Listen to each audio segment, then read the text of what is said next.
artificial intelligence.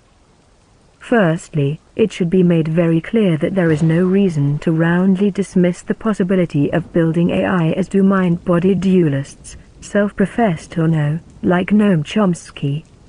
The common argument goes roughly like this: we do not understand consciousness and have made little to no respective progress over time. Therefore we will never understand consciousness and therefore we will never create AI. While I am deliberately oversimplifying to exemplify the lack of an actual argument, this is not a misrepresentation. Just because we do not yet understand consciousness, there is of course no reason to jump to the conclusion that we never will. In fact, significant progress has been made in understanding the brain on a biological level. It is now possible to connect it to artificial limbs, visual prosthetic, bionic eye, or cochlear, ear, implants, and enable people to control them with their mind. This is not only utterly impressive, it is something that was not thought possible at all only a few decades ago, and according to a substance dualist worldview it shouldn't be possible at all. Furthermore, there is no reason either to assume that even if we never fully understand consciousness, such an understanding would be mandatory for creating AI. To realize this, you simply need to look at what AI can already do, and do better than humans. The first and probably most well-known instance of a machine outperforming a human was Deep Blue beating Kasparov in chess back in 1996 already. Even after that happened, Go, generally considered to be the most complex board game, vastly more complex than chess, was of course thought to be impossible for AI to master, and indeed, prior to last year software implementations performed fairly poorly, amateur level. But just earlier this year Google's implementation employing neural networks became world champion.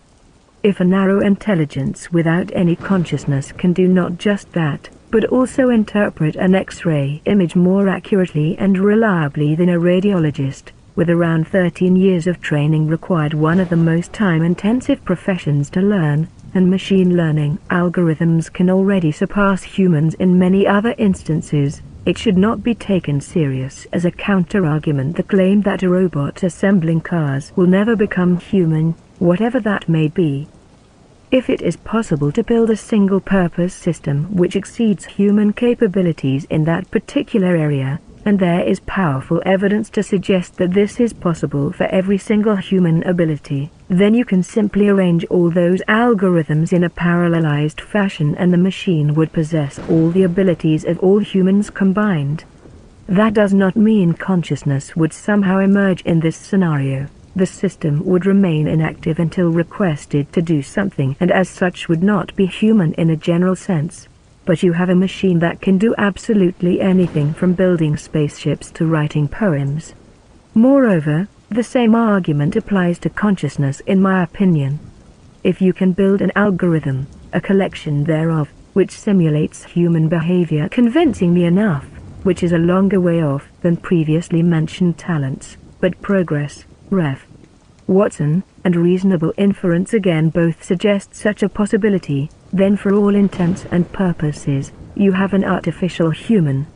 This would now lead to a debate about philosophical zombies, which I am not going to indulge here because arguing about dualism is kind of like arguing about the objectivity of morality, intellectually stimulating but still bound to lead nowhere. While real AI is very much likely to not at all be like fictional renditions, aside from obvious nonsense, hat tip to Prometheus as one of the most horrendously inadequate portrayals, especially movies are plagued by. Even people working on creating it can only make reasonable inferences rather than precise predictions.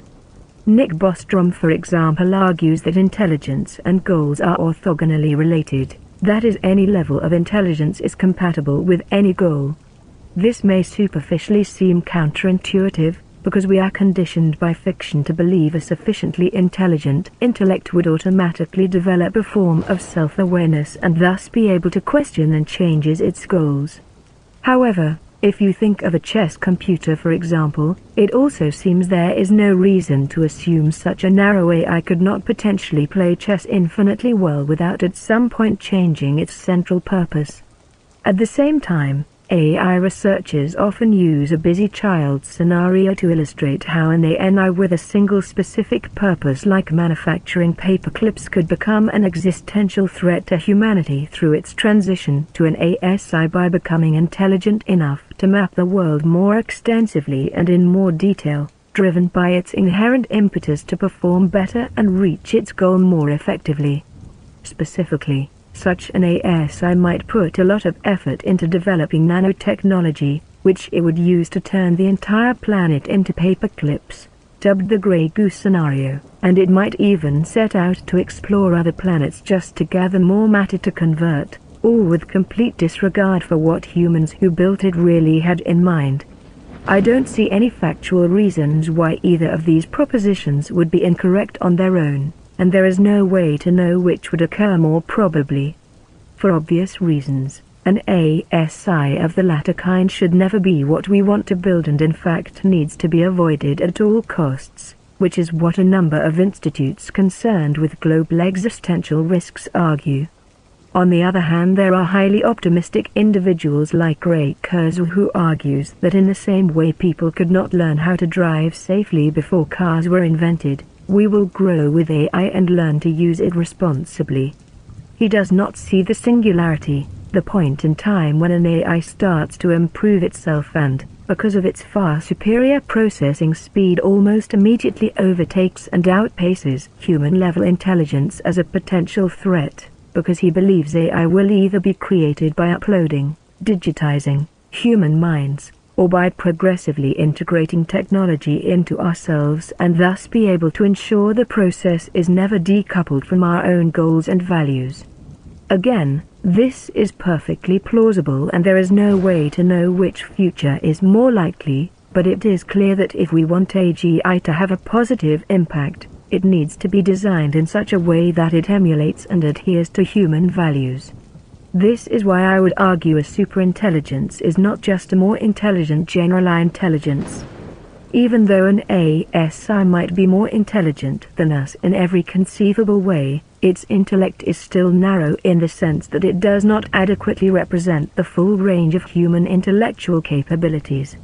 I would posit that an ASI is only an AGSI precisely when it is self-aware to the extent that it can question its goals and change them. That does not mean it necessarily has to agree with our values. It may very well still disregard or wipe out humanity, but on its own terms, so to speak. This is less than ideal, but since we know that our values have evolved and will continue to do so for good reason as times change, we would not want an AI which only ever pursues one strictly defined goal, even if it were possible to design it in such a way that would not end in a disaster. Which is implausible anyway because we cannot hope to accurately specify all the actions it should avoid. Ilza Yudkowsky of the Mirror calls friendly AI a system into which friendliness is designed from the start in such a way that a mechanism keeps the evolving AI under a system of self-regulating checks and balances to ensure it shares human values and continues to do so even as humans themselves change. As such, FAI is neither ANSI, infinitely intelligent in the context of a single, stable goal, nor ASI, unpredictably superintelligent. Michio Kaku posits that a superintelligent entity is to us as we are to ants. The same way ants cannot possibly grasp what we are thinking about, probably cannot even understand that we exist as living beings, like them. The very nature of an ASI would be epistemologically opaque to us. And just like we may sometimes exterminate ants when they get in our way without any specifically malicious or evil intent, an ASI might treat us in the same vein. Here, I am not convinced, at least by the first part. We know that ants cannot and will never be able to understand human thinking, because they are not able to develop in the same way we are. We can't expect them to ever build planes or program an AI because their cognitive ability space is closed. Humans, on the other hand, have the ability to think about things they do not yet understand in certain generic terms and can potentially understand the knowledge once it is developed, discovered. A few thousand years ago, no one could possibly imagine how an airplane would work in the future, and there was no way for them to even conceive of the possibility of such a machine. But they could certainly imagine how it would be to fly. If this had not been so, no one would ever have tried to build a plane. At some point someone looked at a bird and thought, if I had wings, maybe I could fly as well, and thus began the quest of science and engineering. If you went back in time and tried to explain to Archimedes how an airplane works, he would not have the necessary background knowledge, but if you had the time to teach him all about modern physics, then he would be able to comprehend. So while intelligence very probably exists on a spectrum, it is possible to make broad categories into which animals can be sorted, like animals that are able to count, pass the mirror test, use tools, etc. In the most inconvenient case, every species would have its own category, but I don't think it's reasonable to assume there is an infinite number of steps that extends beyond human intelligence. The scale could be viewed to be somewhat similar to thermal energy. There is a lowest energy state at which molecules are completely motionless, ignoring quantum fluctuations which are not due to thermal energy, and as temperature increases, molecules move increasingly quickly and cause the matter they constitute to go through a number of phase transitions. However, once the temperature is high enough and a plasma has been created, adding more energy is possible but does not produce any further changes. Simplified analogy. As a result of the description of human intelligence I presented, which is significantly different from any other known animals, it could be possible that we are already in the uppermost intelligence phase, akin to the plasma.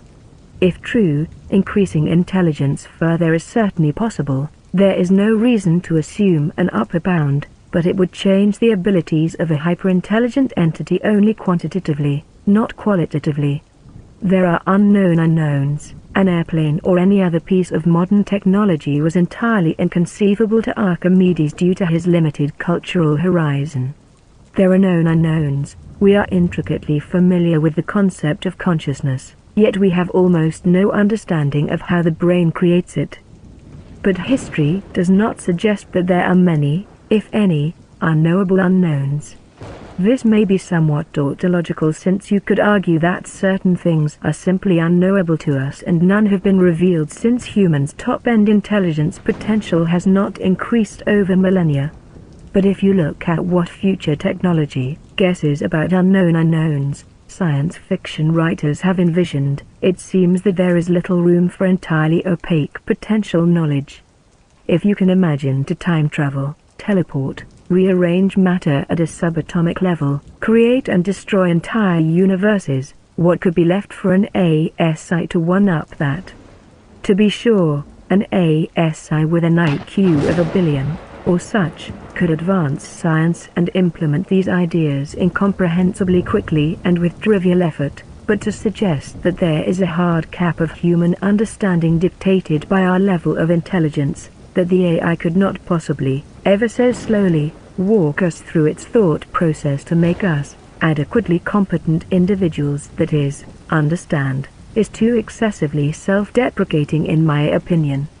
Finally, the most popular question is of course when we can expect to see AI. Famously, when the field of AI research was formally founded in 1956, a group of scientists projected that significant progress could be made in a year or two and the entire problem would be solved exhaustively no later than 2 decades into the future. That this turned out to be grossly over-optimistic, and because rather little progress has been made in terms of general intelligence as such, AI skeptics have been led to doubt the endeavor entirely. The projected date AI, the concept of the singularity was not used early on, will appear has been pushed back consistently such that today even the most optimistic proponents, like Ray Kurzweil, estimating the singularity to take place in 2045, are more reluctant than the early pessimists. It's interesting to note that Kurzweil has an astonishing track record of making accurate predictions when most others think his estimates are completely ludicrous. For example, in 1983 he claimed a computer would become world chess champion by the year 2000 when most people doubted him since machine intelligence research had been highly disappointing in the decades prior. Most famously, in 1990 he sketched rather accurately what the internet would be like today. In retrospect this may not seem impressive, but at the time the majority of even those working in the field of IT thought it would be just a passing fad. He also estimated self-driving cars to be in widespread use by 2009, which did not turn out to be correct. But with the release of Tesla's autopilot navigational system last year and the almost immediate announcement of other car manufacturers to develop their own versions, the widespread use part will certainly become a reality within the next few years. Even so, pretty much everyone who does not identify as a transhumanist is laughing at his forecasts related to AI and human enhancement in particular, with some even calling the idea of a technological singularity basically intelligent design for smart people, a form of New Age spiritualism driven by the religious impulse to attain eternal life. Whether or not this is a reasonable assessment has, in part, to be decided by everyone who supports the idea for themselves, and in part it remains to be seen to what extent it will remain imagination. Some elements may not manifest, but one has to be blindly ignorant to argue that everything about futurism is pure fantasy while experiencing today's rapid technological progress. A possible caveat I want to present, though, is the following idea. Since the singularity is so radically different from regular steady progress, there is no way to really predict when it might occur. AI is not directly related to computing power. Once one is created, it could run on any system irrespective of processing speed, but we could take the performance of supercomputers, easy to gather data about, as a general indicator of overall technological progress. Atlas, one of the very first supercomputers built in 1962, ran at roughly 1 million flops, 10 to the power of 6. The current, June 16th, record holder Light is benchmarked at 93 petaflops, roughly 10 to the power of 17. Over the course of 54 years, this represents almost 37 doublings, an increase of a factor of 100 billion, one every 18 months, Moore's law. Let's call this number 10 to the power of 17, humanity's current progress level. Since the projected arrival date of AI has been overestimated and pushed back consistently, it could be that maybe all guesses don't even fall into the same ballpark of the future scale. That is to say, rather than putting the singularity at a level of 10 to the power of 23, 2045, optimistic guess, or even 10 to the power of 30, 2080, pessimistic guess, it may not occur before the next tier of magnitudes, such as 10 to the power of 10 to the power of 10, 10 to the power of 10 billion, is reached, which would translate to the year 7000. Ignoring all other factors, such as whether Moore's law will continue to hold for that long a time, whether humans even still exist or live on Earth then, etc. This is merely to illustrate my guess that if the singularity has not occurred within the next 100 years or so, it is becoming less and less likely that it is just around the corner. And thus its probability can be assumed to decrease increasingly rapidly as time passes, for potentially a very long time. This speculative element will be crucial for the relevance of my conclusion at the end. Government. Over the millennia, a great number of forms of government have come and gone. In the West, it is a commonly held opinion that liberal democracy is not only the best system, but also the one all the world will eventually gravitate towards. Sadly, this is unfounded.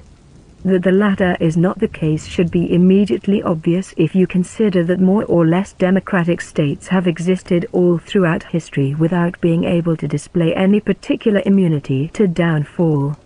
There are obviously a large variety of factors that lead to a state changing its form of government or collapsing entirely, but the point stands. Many countries which were liberated from dictatorial warlords, especially by way of Western military intervention, overthrew the new regime shortly afterwards. Turkey is just the most recent example of a country devolving into authoritarianism without even a war or similar major struggle. It should be noted that religion is only one, not necessarily the deciding factor in these cases. Unfortunately, humans are naturally prone to religious and other irrational beliefs which seem to creep up time and time again, threatening to erode more or less well-established secularism, as is happening in Turkey, Russia and even Japan of all places. Somewhat more important even is the claim about democracy's idealistic quality. From a purely practical point of view, there are many well-known issues which are downsides inherent in the concept and would appear even if it were executed perfectly. There may never be a perfect solution to a problem, but there is always a preferable one. Far too many don't realize this and will act as if all non-perfect solutions are equally subpar, when they are decidedly not. Humans are famously awful at identifying preferable solutions and even more terrible at actually implementing them. The rationalist approach to finding the best available solution is simple in principle, but hard to execute. Define the problem. Define the goal.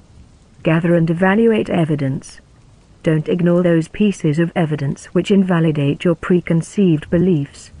Due to innate bias towards their own perspective on the matter, humans consistently fail to execute any of these steps objectively.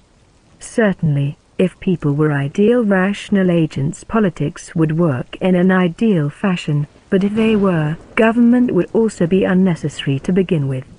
In reality, the population elects its representatives, but the decision means little. With respect to genuinely controversial issues, the ruling parties change too quickly for major long-term policies to be implemented if there is elementary disagreement. With respect to less important matters, the predominant opinions are so similar that voting differently changes nothing. And in the rare cases where an impactful decision is made, half, necessarily, if society wasn't divided down the middle, the issue could not be called controversial. The population has to accept the exact opposite of what they wanted, as illustrated by Brexit. Interestingly, even otherwise respectable public figures, non-politicians, completely lost the thread about what it means to live in a democracy. Richard Dawkins, in an utterly disgraceful whinge, called for a second referendum, with the bar being set significantly higher than 50% to trigger Brexit, or preferably the voiding of the results and entrusting the decision entirely to the government, as the referendum should never have been called. First of all, the idea to require more than half of voters for one side or the other is obviously undemocratic. Drawing the line in the middle is not some random, arbitrary number. It arises naturally from the fact that when faced with two options, there can only be two groups. Therefore, one of them trumps the other even with a very small margin. Setting the bar higher can sometimes be legitimate, such as when a jury has to reach unanimous agreement to avoid sending an innocent person to jail if there is any amount of reasonable doubt. Setting a guilty one free is undesirable, but the innocent until proven guilty concept is rightly non-negotiable, specifically after it was voted into place. In political referendums, though, this practice is simply a way for the government to enforce the outcome they desire, even if the majority of the population disagrees, and maybe for good reason. Don't want Britain to leave the EU? Require 70% approval. Want to engage in a foreign military mission? Require 80% disagreement. Dawkins' argument that we elect officials who know better is ridiculous as well. The former substitute drama teacher Justin Trudeau is just one somewhat funny example of a politician, head of state even, completely unqualified for their position. Rather, it is perfectly common for officials to not have significant academic degrees, discounting studies in education, agriculture, etc., or ones entirely unrelated to their position, further exacerbated by their cyclical reassignment. it should not need to be pointed out that politicians can be wrong. They can change their mind after being voted into office or may have held a different opinion than the one they proclaimed during elections all along.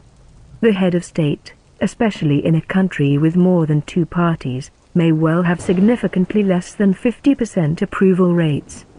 Moreover, even if the vast majority of the population agreed with someone on most issues, they could still unanimously disagree with one particular position that official presents. Dawkins includes himself with the ignorant peasants who are not knowledgeable or well-informed enough to have an opinion on these matters to seem less arrogant, and shoots himself in the foot with it. For one, he clearly thinks he knows better, otherwise he would not call for a second referendum, which is obviously supposed to have the opposite outcome. By his logic, Brexit would have been the right decision if it had been made by the government, but he knows that it would not have occurred without the referendum, so in his mind everyone who voted for leave is wrong, even though it could theoretically have been in accord with the politicians. He thinks he knows better, and that officials presumably agree with him may make him feel justified, but it is ultimately just incidental and directly contradicts his assertion that he is not qualified to speak on the matter. In fact, if he really believed that, he should not have said anything at all, especially after the results had already been decided. Even before, it would have been unconvincing, since a person who does not care at all about the outcome would not prefer one way of deciding over another. Conversely, someone who wants the most competent to ensure the best solution is chosen cannot choose who is more capable without implicitly claiming to know better than those whom he perceives as not qualified to make the decision, which is a hypocritical stance for someone who claims not to be qualified to make the decision. Also, if you are too ignorant to know which way is better or makes more sense, then how can you decide which politicians are proposing the correct solutions? Interestingly, with that he points to a hugely important problem: are people really smart enough to vote in the first place? It may seem arrogant or elitist, but by definition, half of the population is less intelligent than average, IQ less than 100, and because many studies have revealed that humans both consistently overestimate their own intelligence and the quality of their judgment, it is factually correct to argue that most people cannot be trusted to make decisions outside of their own horizon.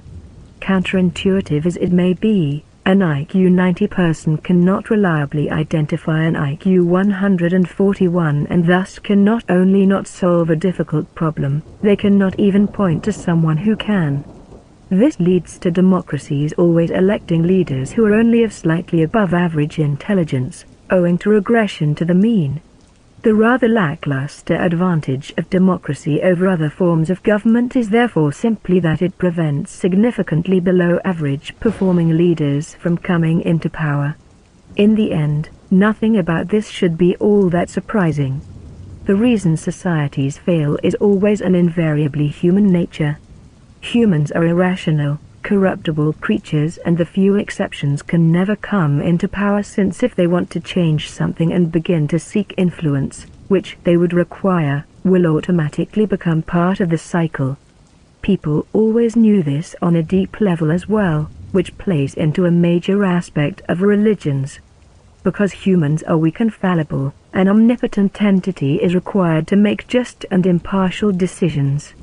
Unfortunately, if you will, such a being has never intervened in human affairs, but of course this did nothing to prevent those seeking power to simply claim they are anointed by God to make their subordinates believe whatever they are told without question.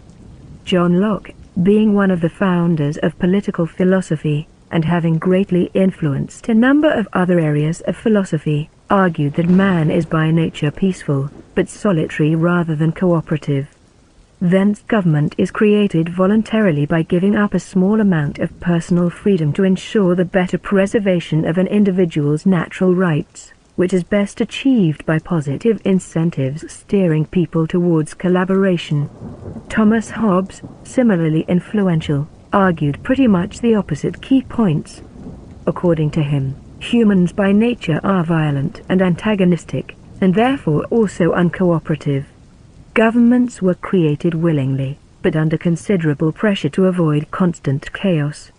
Because societies have a tendency to devolve into disorder, the government requires a powerful, potentially even tyrannical, ruler who ensures order and lawfulness. It is true that today, in the Western world, societies are on average very peaceful. Violent crime is quite uncommon and most people are extremely reluctant to engage in physical altercations. However, this is not the case everywhere in the world, and it certainly was not always like that. Thanks to modern archaeology, we now know for a fact that Hobbes' claim, life for primitive man was nasty, brutish and short, was essentially correct. We have been living increasingly safe and peaceful lives, even taking all the wars into account, which is why humans have been moving away from their violent nature, a potential that undoubtedly still exists. Locke's idea about the inception of government is also somewhat questionable, since one has to wonder why people would have wanted to give up freedom and accept being ruled to ensure their freedom is preserved if they are by nature uncooperative and peaceful, so that infringements on an individual's rights should not have occurred and the need for alliances should not have arisen. He is, however, correct in his observation that positive feedback is more reliable, especially as a long-term investment, than force.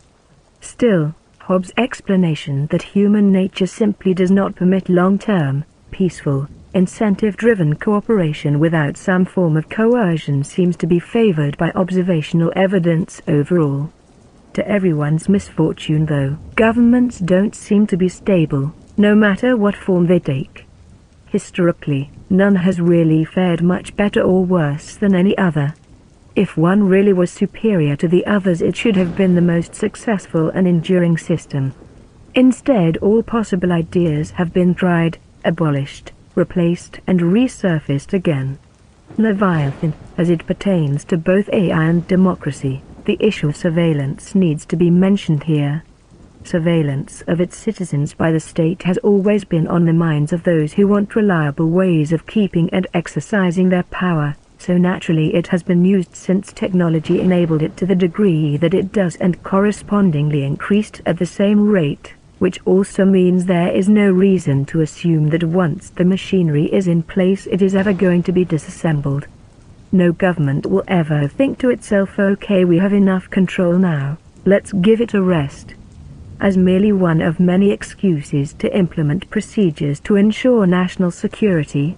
The recent surge of terrorist attacks all over the world will merely speed this development up. Such threats never were the sole facilitator of surveillance. The most obvious concern in this matter is of course privacy, but seeing as not only involuntary government surveillance, but also voluntary dissemination of personal information through social media can't reasonably be expected to be reduced or regulated satisfactorily, demonstrations and petitions pushing for such are doomed to fail. A response to this dilemma, originally proposed by Steve Mann, is surveillance, essentially total surveillance, the observation of everybody by everybody else. The idea may instill uncomfortable, dystopian feelings, but if you cannot stop people from watching you, then at least watching them so you know what they do with the information about you is the logical response. If all activities of security agencies like the NSA were public and transparent, they could not get away with what they are currently doing. The largest portion of the population, all ordinary citizens who don't have the power to influence or regulate, generally do not want to live in an oppressive, authoritarian society, or more specifically, do not want to feel limited themselves, even if they advocate for measures others find oppressive, so giving them a way to prevent the few at the top from abusing their position would precisely prevent the system from devolving into tyranny. An Orwellian surveillance state is only possible if all the power and information is concentrated in the inner party and the 99% have none at all, so they can even be manipulated into choosing their own domination. According to the panopticon, or Hawthorne, effect, total surveillance causes observees to modify their behavior, potentially in a way guided by the observer, and thus dramatically reduces individual freedom. aside from the aforementioned tendency of large numbers of people choosing to forfeit their right to privacy, who presumably don't change their behavior in any undesired fashion, surveillance would, paradoxically, also benefit those valuing privacy. If you are being watched, but know when, by who, and how they are handling the information gathered about you, the panopticon effect would be considerably diminished or even negated. Sure, on the one hand there is no privacy, which may be undesirable from our current point of view, but if everyone can watch everyone else, the social stigma or embarrassment attached to activities people are reluctant to perform while being monitored would gradually decline. This is not merely due to a habituation effect, but also thanks to the psychological disconnect that occurs when one is not actually in the physical presence of another person that is being spied on over the internet. For the panopticon effect to occur, it is not relevant whether or not one is actually being surveilled at any given moment, rather the subject only has to believe it to be so. That factor of uncertainty would be removed by surveillance, thereby reducing the psychological impact. With the government being under close scrutiny, you are much less likely to be treated unjustly or in any illegal fashion. Politicians could not get away with unlawful activities themselves, and invisible manipulators, NSA, high-ranking military officials, rich private individuals, etc., would be held accountable as well. Furthermore, freedom of speech would be increased to the point of being virtually unrestricted.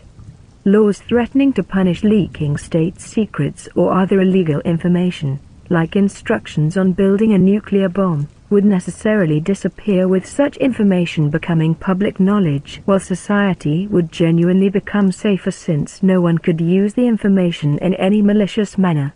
It could be argued that social justice and political correctness bullshit would become even worse as people are forced to never disseminate unacceptable opinions, not even in their own homes. But since this would apply to everyone equally, those enforcing a corresponding Orwellian legislation would have to obey it themselves, which significantly undermines their power and thus seems unlikely to be an acceptable choice even for them. In any case, this would of course be the end point of the development in the not quite immediate future. Before that, a more pressing issue is how the gigantic amounts of data are supposed to be handled. Already, security agencies are faced with mounting difficulties of combing through everything they collect. There simply is not the manpower available to, for example, point out a potential terrorist among hundreds of millions of people. Even with highly accurate facial recognition software, the computer algorithms are not yet able to identify persons who might pose a threat. Human analysts are needed to know precisely what to look for. Not only that, with the large numbers of people being surveilled and the small number of actual targets, there is always a trade-off to be made between missing too many or generating too many false positives, both of which are common occurrences. While increasing amounts of surveillance data will exacerbate this problem, it is counterbalanced by more reliable and sophisticated AI algorithms supporting human analysts. However, AI is by definition too limited to take over the entire process and make regular employees obsolete, as will be the case in most other professions, simply due to the intricate and indispensable decision-making process involved in dealing with human law, behavior and morals. Crucially, it could again be argued that it is logically possible to build an arrangement of AI systems which interact in a manner appropriate to create a human-like AI. It would be able to work much faster and more efficiently than us, but either it cannot act and decide freely, if its functions are restricted to one specific area and the intellectual capabilities related to it, in which case it could not adequately perform the task. Or it would be fully human, with superintelligence, a form of ANSI, which we absolutely want to avoid, as illustrated before, not only because it could lead to Grey Goose scenario, if the system, for example, decided that all humans are potential terrorists and neutralized everyone, but also because if it was too human, it would, just like any single one of us, for all the known reasons, not be qualified to fill such a critical position. Now, the exact same argument applies to the government in general, and the head of state in particular. Locke's ideal of voluntary, incentive-driven liberal democracy is noble, but ultimately incompatible with human nature. Hobbes' necessary evil sort of proposal of a strong, central authority then has to fail for the exact same reason. If humans are not rational, incorruptible and agreeable, so as to decide on a common goal which to pursue rationally enough, then they can neither run a government effectively, nor could any one individual be trusted as the sole ruler. A majority of intellectual biases is directly related to our animalistic nature, colloquially dubbed the lizard brain, responsible for aggressive, dominant, territorial and ritualistic behavior displays, which conflicts with abstraction and planning-related abilities. As the human brain is not evolved to deal with abstract, wide-scope problems appropriately, but rather engages in such challenges on the basis of once, in the somewhat distant past essential for survival but now mostly useless and in modern life often counterproductive, instincts, taking a conscious effort to overcome bias and learn to think rationally is vitally important for the potential to improve of every individual as well as society on the whole. While teaching proper ways of thinking should be paramount in education, it's a long and arduous process which requires constant, conscious effort to counteract neurophysiological impulses, pushing natural evolution to adopt biological changes in the brain away from instinctual behavior in favor of higher conscious functions by selectively choosing one over the other. Self-directed evolution of the human species will of course take many generations to produce any noticeable effect, and even then there will always be outliers, people who are not quite up to par or deliberately ignore better judgment. Since technological progress advances significantly faster, a quickly widening gap between the possibilities available to us and our capability to handle them responsibly, ethically and in a manner beneficial to everyone is manifesting. Epitomized in the all-too infamous dichotomy of science, one of the first and certainly the most obvious misuse of a world-changing discovery was the atomic bomb. Aside from nuclear power, there are of course numerous examples of well-intentioned inventions being used for destructive purposes, not least because essentially everything can be repurposed to homicidal ends, and this problem will be compounded massively in the near to mid-term future, especially with regard to biotechnology. Building a nuke may theoretically be possible for an experienced physicist, but it's safe to assume he'll never get access to the strictly regulated materials or acquired facilities for such a purpose. With genetic engineering and 3D printing on the other hand, it could become very possible for an individual to, for example, design and manufacture a virus, which upon release, deliberately or not, would create a global pandemic without even the need for hazardous materials or sophisticated equipment.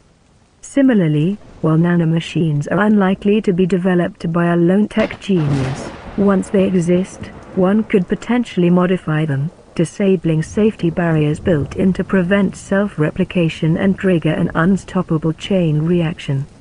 On a somewhat less fatalistic note, concerns have been voiced about the proper management of human enhancement technologies which could widen the gap between socio-economic classes if only the rich can afford procedures to increase intellectual capabilities and physical fitness, leading to even greater inequality and possibly even a total rupture of societal cohesion. It is easy to optimistically brush these worries aside by arguing that overall progress will quickly enough eliminate scarcity to outweigh the risks, or even to dismiss the entire notion of change this radical as foolish and thus irrelevant. However, the former position is not at all a safe bet and too incautious, while the latter is clearly ignorant. All of these scenarios are definitely possible. All the mentioned science already exists and will undoubtedly progress to the relevant levels in the coming decades. To close the circle then, I conclude therefore that it is absolutely vital for the progress and betterment of the human species to put as much resources and effort as possible into the development of friendly artificial general superintelligence. Many may find the prospect of being governed by an effectively unchallengeable sovereign frightening, but to deny it as the best possible solution, given all the variables, means to misunderstand the implications of either alternative. If correctly designed, such, and only such an entity could solve all of the problems humans could and do fail at. A superintelligence can not only deal with all the practical issues related to progress generated by humans, it could answer every question in the universe answerable at all. It would be the last and consequently most important invention humans will ever make. It would be the ideal, penultimate incarnation of Hobbes Leviathan. Wherefore it would not just be unfortunate for those anticipating it if this equally important and unpredictable goal were to only be reached in the very distant future or never at all. Rather, not creating an artificially superintelligent Leviathan soon enough could be just as catastrophic as doing it wrong.